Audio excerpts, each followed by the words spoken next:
Greetings. Today I want to talk about body stuff. If that sounds interesting to you, stay tuned.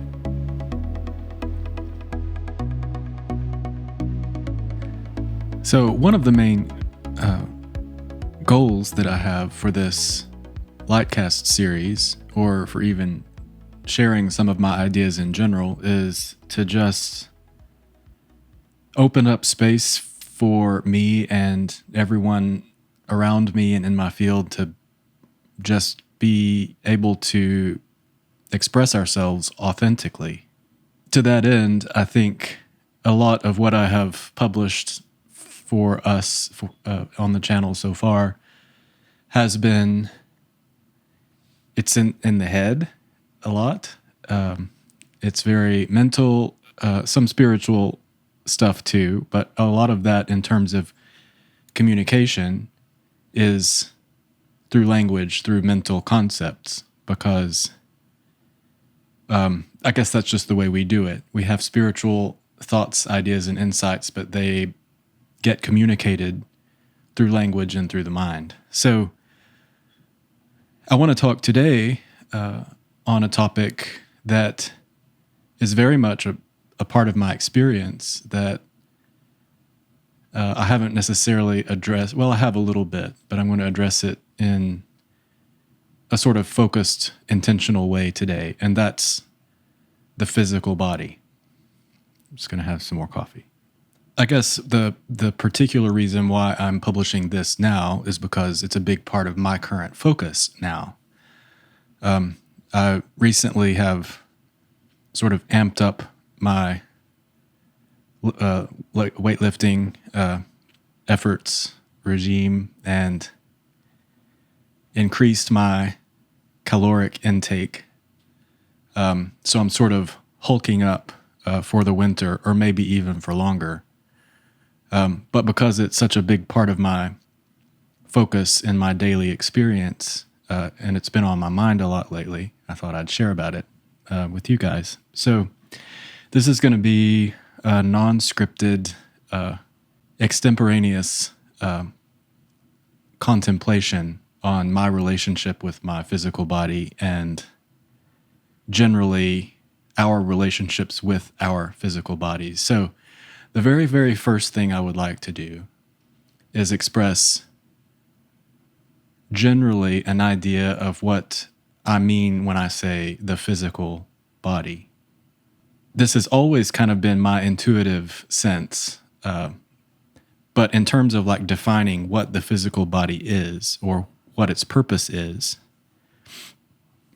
from my perspective, it is the vehicle or the conduit for the expression of the causal body on this plane, in this world, in this life. And when I say causal body, some people use the word soul.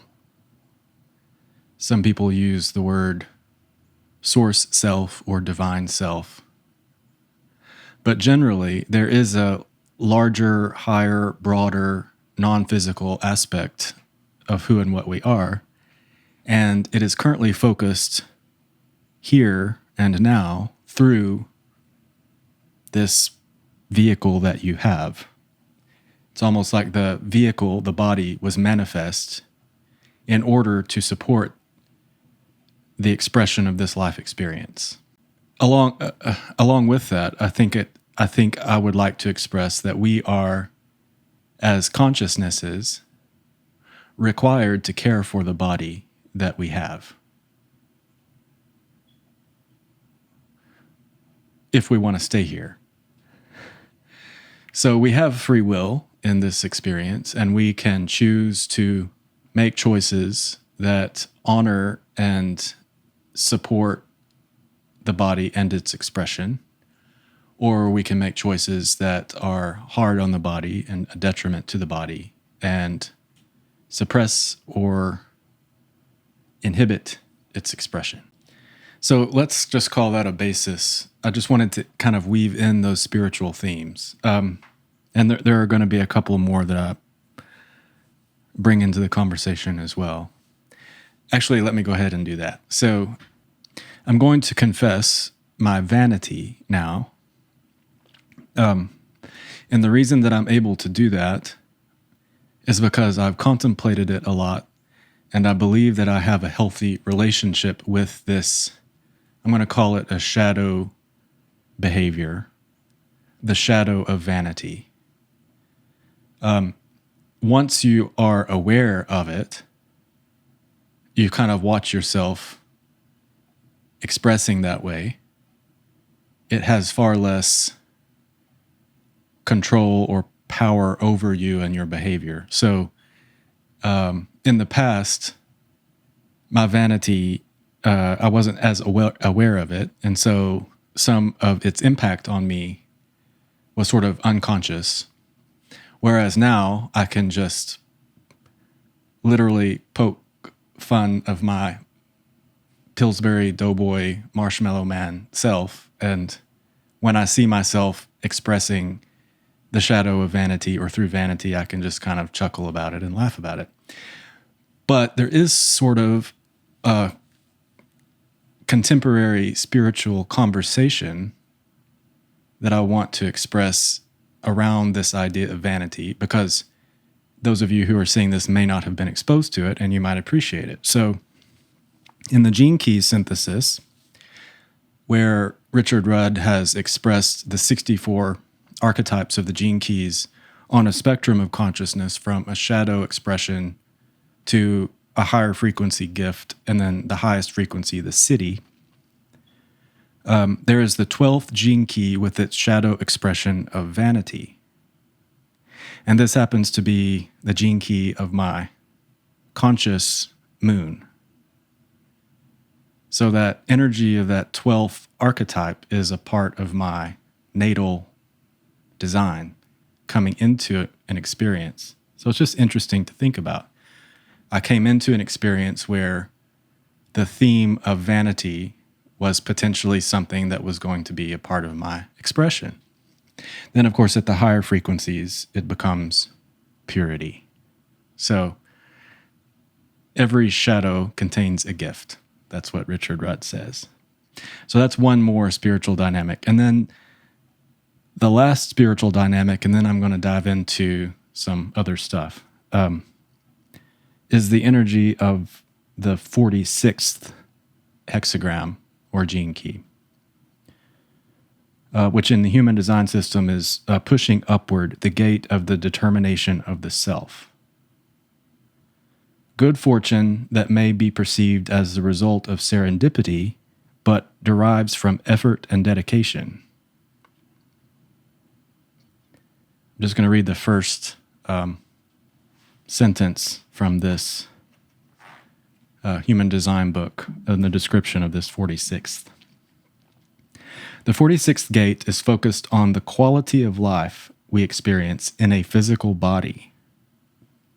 It expresses the love of the body and the sensual honoring of it as a temple.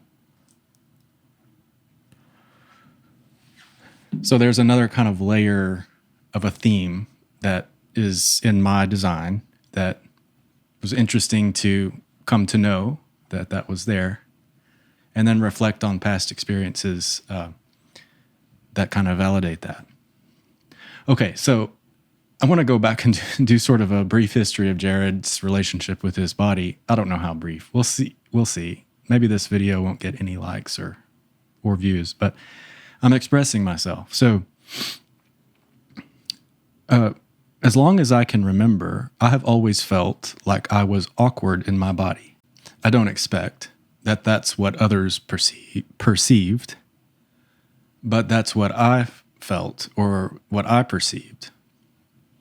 So from inside here, experiencing this and looking out, I always felt kind of strange and awkward.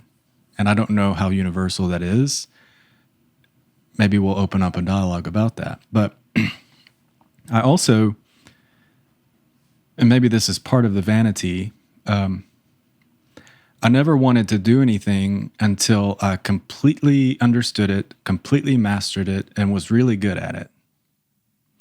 So growing up as a kid, simple things like dancing and singing Like, I could have been far less inhibited to try those things. But I remember thinking, well, I don't know how to dance. Isn't that funny? Because now I can say, well, dancing is just something that happens and there's not a right or wrong. You just move. And even the same thing with singing. Like, obviously, with anything, you can cultivate ability and proficiency and then ultimately become a master of it. But in terms of just the like sort of raw organic nature of being in a body and having the ability to move and having vocal cords and having the ability to express a sound, like, that doesn't have to carry the meaning of good or bad along with it. Like, I'm a bad singer or I'm a good singer. Just sing, you know. But even as a kid, I don't know how I came to take myself so seriously. Interestingly, I've just had this epiphany right now. Seriousness is the shadow of the 46th gene key, which the love of the body, and then the higher expression of that is delight and ecstasy. So there's the shadow. I mean, it's so fascinating, these epiphanies you can have just contemplating the gene keys. But so I didn't dance, I didn't sing.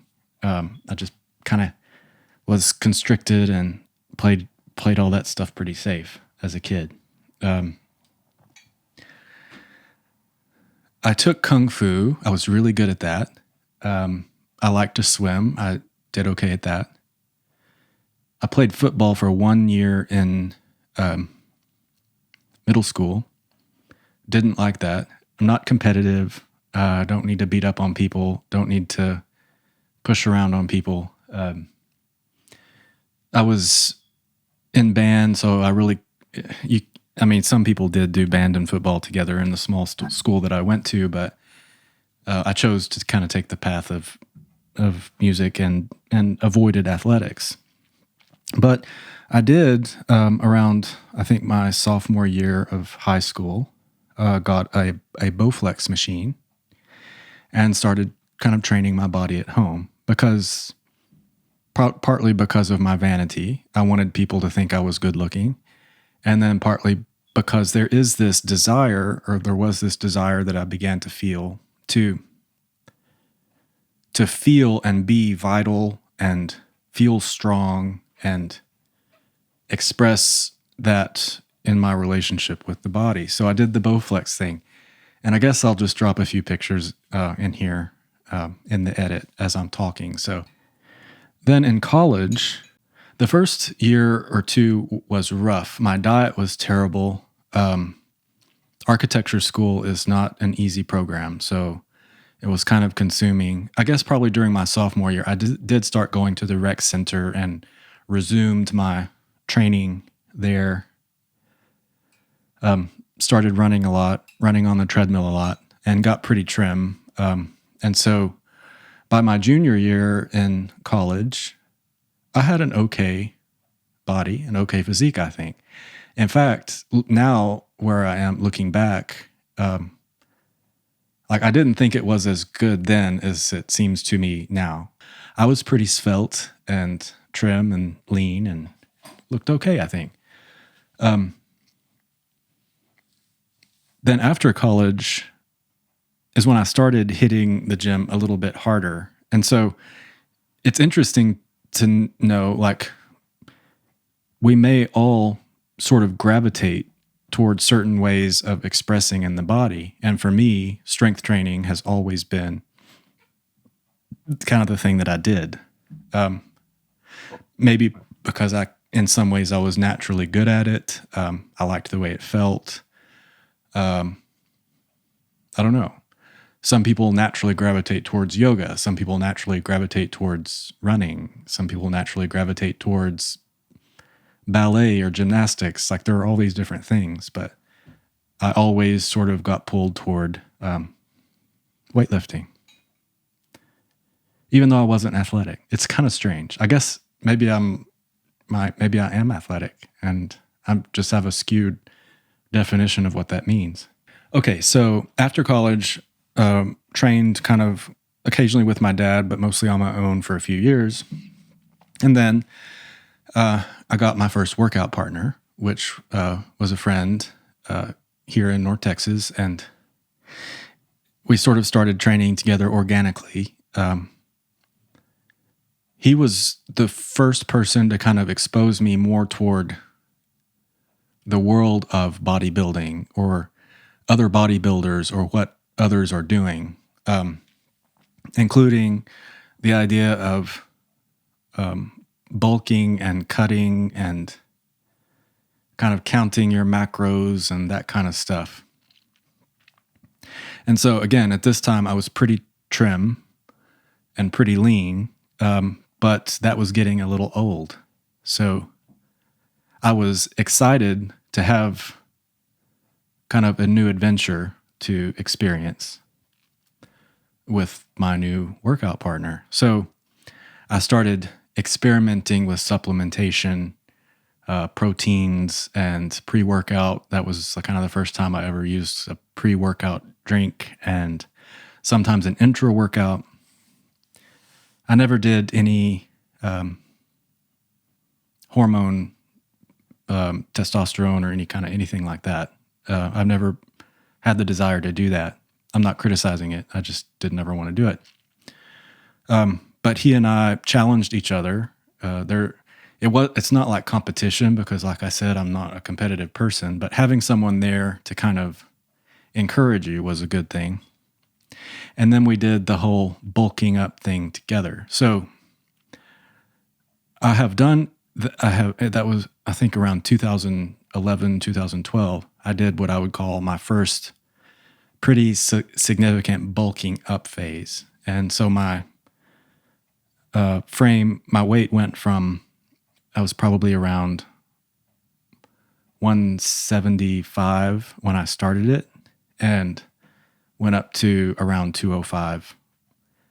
Not all clean. I'm not very good always at like counting calories. And I was like, if I'm going to commit to this, I'm going to just do it. So I'm not going to worry about if I add a little fat. And generally speaking, for those of you who aren't really in the know about these kinds of things, in order to add muscle mass, lean mass to your frame, to your physique, you have to be in a caloric surplus with your diet. I mean, you don't have to, but if you really want to accelerate your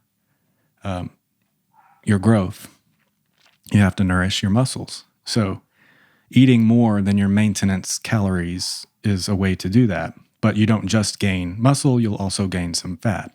So I allowed that to occur and got kind of puffy, kind of like I am now, for a little while. And then I sort of got bored with that and sort of chickened out. But also there was the dynamic where I had begun to explore acting, and as you know, the camera adds a few pounds, and as you may also know, within the acting and modeling realm, there are some ideals that casting agents kind of look for. So for different, obviously in film and television, like there are certain roles where, you know, if you're kind of huge, puffed up physique, you don't really fit the role. And then if you're modeling, like there are, just like in women's modeling, there are ideal male proportions and like sample sizes from clothing designers. Like, oh, well, you're not quite tall enough and your upper body's a little too big, you know. So I decided I was going to go ahead and trim back down. And so I did. And I had some success with that phase of my experimentation. But ultimately, it's kind of like the reasons that I was wanting to try that, I like got them out of my system. I think that's a fair way to say it. And some of that was probably related to my vanity, but a lot of it was related to feeling this sense of unrest or being unsettled about the direction my life was headed, and needing to express that energy and try some different things and kind of shake things up. And so I did that, and it was great. And I had some success, but not a lot, before I took a U-turn and chilled out and became a hermit in the current phase where I am. Okay, so then there was a period of time where I was kind of low and wasn't really focused on my training. I never thought that would happen, but it did. And I got really puffy. I've already posted a video about that time period. And I'm actually glad that I experienced that. Like, I can relate to what may happen for a lot of people when they are in a low frequency emotional space for a prolonged period of time, and they're not feeling the motivation to keep up their training regimen, like to feel, they're not feeling vital and alive, and so they're not expressing that way. So I have felt that, and I have seen what happened to my body when my emotional state was that. So I'm really grateful for having had that experience. But then kind of coming out of that low period,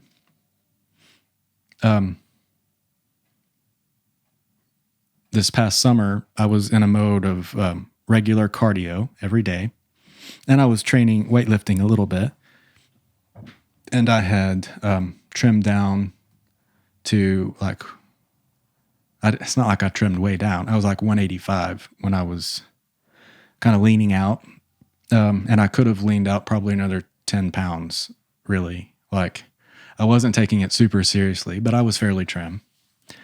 And I remember thinking, okay, well, am I really going to commit to this, or what do I want to do next?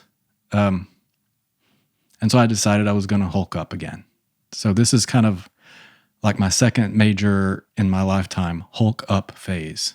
And so since summertime, I've been increasing my calories and pushing a lot harder on the weights. And I'm even, I've ordered my own power rack so I can do a better job at my squats and deadlifts and things, and even presses. So I'll have that here at home. And I'm so enjoying it. Now, once again, as I said, I'm not one of those that likes to spend a lot of time counting my calories and doing spreadsheets. This has been a fairly clean bulk for me, in that I'm eating chicken and rice and broccoli and spinach and kind of natural stuff. I'm not like eating lots of candy and cakes and processed foods and stuff like that. I'm just eating a lot of good stuff, natural, fairly natural stuff. So since I began, I've added a substantial amount of weight, and a good amount of it is muscle mass, but a good amount of it is fat. And I'm okay with that for now.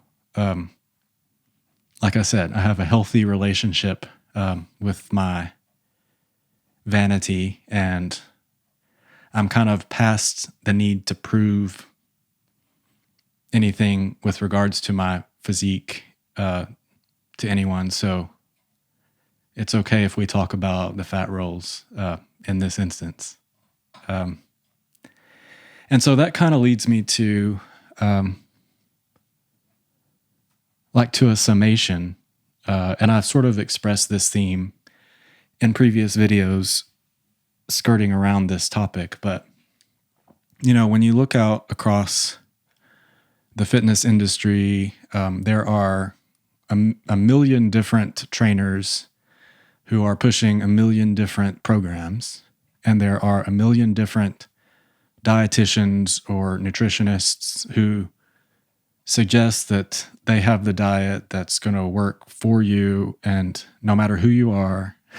Then, of course, there are the ones who who actually will design something specifically for you, and that's a path I would more likely suggest. But here's the deal. Each individual has to discern for themselves what their body needs, how their physicality wants to express, what that looks like.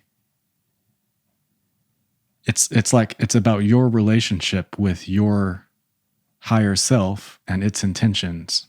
So, like, I'm totally sure that there are some bodies that are meant to be kind of trim and like the dancer body, and that's the way they express, and they would not be comfortable doing what I'm doing here. And then there are bodies like mine that, like, I'm totally comfortable being full and strong and powerful and pumped, and that comes with a little bit of fat around the midsection. And like, if I'm really being honest with myself about my relationship with me, that really doesn't bother me. So popular culture wouldn't necessarily know what to do with that. Like, someone who's comfortable being in a dad bod, like, if it's authentic and it's true and it's real, I say go for it. Now, going back to what I said in the beginning, like, my sense is